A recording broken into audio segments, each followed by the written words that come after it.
നമസ്കാരം. ഈയിടെയായിട്ട് ഒരുപാട് ഏത്തർ കസ്റ്റമേഴ്സ് പ്രശ്നത്തിലാണെന്നാണ് മനസ്സിലാക്കാൻ സാധിച്ചത്.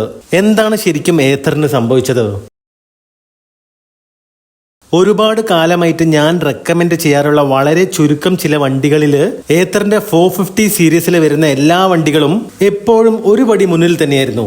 അതിന് കാരണം ഏത്തർ 450 സീരീസിൽ വരുന്ന വണ്ടികൾക്ക് കംപ്ലൈന്റ് ഇല്ലാത്തത് കൊണ്ടല്ല കേട്ടോ. മറ്റ് വണ്ടികളെ അപേക്ഷിച്ച് കംപ്ലൈന്റ് കുറവായതുകൊണ്ടും ഇനിയിപ്പോ കംപ്ലൈന്റ് വന്നാൽ തന്നെ അതിന് കൃത്യമായ പരിഹാരം പെട്ടെന്ന് തന്നെ അവർക്ക് നൽകാൻ സാധിക്കുന്നത് കൊണ്ടുമായിരുന്നു. ഒരു കസ്റ്റമർക്ക് കമ്പനിയോടുള്ള വിശ്വാസം വരുന്നത് അവിടെയാണ്. അതുകൊണ്ട് തന്നെയാണ് മറ്റു വണ്ടികളെ അപേക്ഷിച്ച് വില കൂടുതലായിട്ട് പോലും ഏത്തർ വാങ്ങാൻ ഇപ്പോഴും ആളുകൾ തയ്യാറാവുന്നത്. ജനങ്ങൾക്ക് ഒരു കമ്പനിയോടുള്ള വിശ്വാസം നഷ്ടപ്പെട്ടു തുടങ്ങിയാൽ അത് ആ കമ്പനിയുടെ തകർച്ചയ്ക്ക് തുടക്കമാവാനുള്ള സാധ്യത വളരെ കൂടുതലാണ്. ശരിയല്ലേ? ഞാൻ ഇലക്ട്രിക് ഇരുചക്ര വാഹനങ്ങളുടെ റിവ്യൂ ചെയ്യാൻ തുടങ്ങിയിട്ട് ഏകദേശം 4 വർഷം കഴിഞ്ഞു. ആദ്യമായിട്ടാണ് ഒരുപാട് പേര് ഒന്നിച്ച് ഏത്തറിനെ കുറിച്ച് ഒരേ കംപ്ലൈന്റ് തന്നെ പറയുന്നത് കേൾക്കുന്നത്. ഞാൻ കഴിഞ്ഞ ഒരു വീഡിയോയിൽ പറഞ്ഞിട്ടുണ്ടായിരുന്നു, ഒരു വണ്ടിയെ കുറിച്ച് ഒരേ കംപ്ലൈന്റ് തന്നെ പല കസ്റ്റമേഴ്സ് പറയുകയാണെങ്കിൽ അത് മിക്കവാറും മാനുഫാക്ചറിങ് ഡിഫക്റ്റ് ആയിരിക്കും, അല്ലെങ്കിൽ എന്തെങ്കിലും ഒരു മേജർ കംപ്ലൈന്റ് ആയിരിക്കും.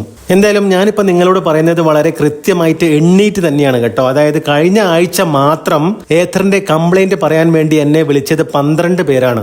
ഇതിൽ നമ്മൾ ശ്രദ്ധിക്കേണ്ട ഒരു കാര്യം എന്താണെന്ന് വെച്ചാൽ ഈ വിളിച്ച എല്ലാവർക്കും ഒരേ തരം കംപ്ലൈന്റ് തന്നെയാണ് എന്നുള്ളതാണ്. എന്റെ അനുഭവത്തിൽ ഏത്തറിന്റെ പിന്നിലെ ടയറിൽ നിന്നും ചെളി തെറിക്കുന്ന എല്ലാവർക്കും ഉണ്ടായിരുന്ന ആ ഒരു പ്രശ്നം മാറ്റി നിർത്തിയാൽ ആദ്യമായിട്ടാണ് ഏത്തറിന്റെ കസ്റ്റമേഴ്സിന്റെ ഭാഗത്ത് നിന്നും ഇത്തരത്തിലൊരു സംഭവം ഉണ്ടാവുന്നത്. അതായത് ഒരുപാട് പേര് ഒരേ കംപ്ലൈന്റുമായി രംഗത്ത് വന്നിരിക്കുന്നത്. ബാറ്ററി കേടായി പോകുന്ന, അതായത് ബാറ്ററി പെട്ടെന്ന് അടിച്ചു പോകുന്ന ഒരു പ്രശ്നമാണ് എല്ലാവർക്കും ഉള്ളത്. ഒരുപക്ഷെ ഒരുപാട് പേർക്ക് ഈ ഒരു പ്രശ്നം ഉണ്ടാവുന്നത് കൊണ്ടായിരിക്കാം ഇപ്പൊ നമ്മൾ ബാറ്ററി മാറ്റാൻ ഏത്തറിന്റെ സർവീസ് സെന്ററിൽ കൊടുത്തു കഴിഞ്ഞാൽ വണ്ടി തിരിച്ചു കിട്ടുന്നത് 1 മാസത്തിന് ശേഷമാണ്. ചിലർക്കൊക്കെ 40 ദിവസം കഴിഞ്ഞിട്ടാണ് വണ്ടി കിട്ടിയത്. അതേപോലെ തന്നെ മാറ്റിയ പുതിയ ബാറ്ററി വീണ്ടും കേടാവുന്നു. സോഫ്റ്റ്വെയർ അപ്ഡേറ്റ് ചെയ്ത സമയത്താണ് ഇത്തരത്തിൽ സംഭവിച്ചതെന്നാണ് ചിലർ പറയുന്നത്. ഒരു ഏത്തർ കസ്റ്റമർ ഇന്നലെ വിളിച്ചപ്പോൾ എന്നോട് പറഞ്ഞത് ഇവരും ഓലയെ പോലെ ആവുകയാണോ എന്നൊരു സംശയമാണ്. കാരണം നമ്മളിപ്പം ഏത്തർ ഷോറൂമിലേക്ക് ഈ ബാറ്ററി കംപ്ലൈന്റിന്റെ പ്രശ്നവുമായിട്ട് വിളിച്ചു കഴിഞ്ഞാൽ അവരിപ്പം ഫോണൊന്നും എടുക്കാറില്ല പോലും. ഈ ബാറ്ററി കംപ്ലൈന്റുകളുടെ എണ്ണം കൂടി വരുന്നത് കൊണ്ട് തന്നെ സ്വാഭാവികമായും ഒരുപാട് കോളുകൾ വരാനുള്ള സാധ്യതയുണ്ട്.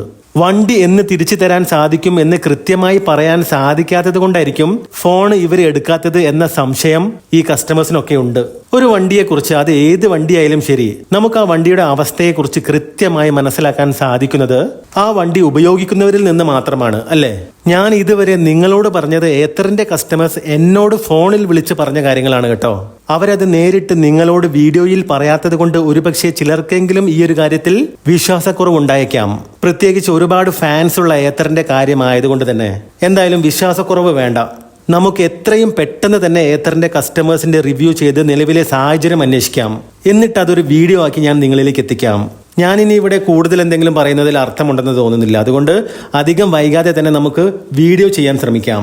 ഏത്തറിന്റെ കസ്റ്റമേഴ്സ് തന്നെ നേരിട്ട് ഇതിനെക്കുറിച്ച് കൂടുതൽ കാര്യങ്ങൾ പറയട്ടെ.